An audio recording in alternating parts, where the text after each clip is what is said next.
This Dutch baby pancake is neither Dutch, nor a baby or a pancake, but it will make a fantastic brunch dish.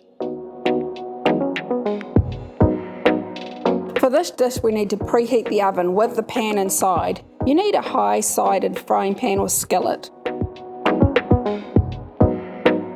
The recipe for this is really easy. It's 1 egg to 1/3 of a cup of flour to 1/3 of a cup of milk, and you can make it in a larger quantity. I'm using 2 eggs here. Just increase the flour and milk to suit the number of eggs that you're cooking with. You can do this in a food processor, by hand, with a whisk. I'm using this Meg Stick blender here. Pull the hot pan out of the oven and pop the butter inside to melt. Then put all of the mixture in the base of the pan and return it to the oven.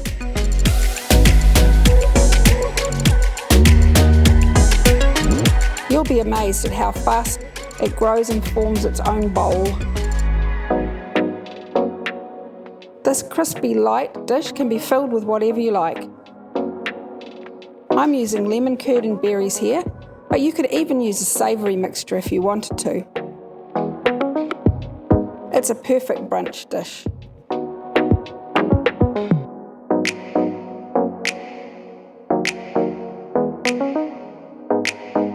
It's going to be a family favourite.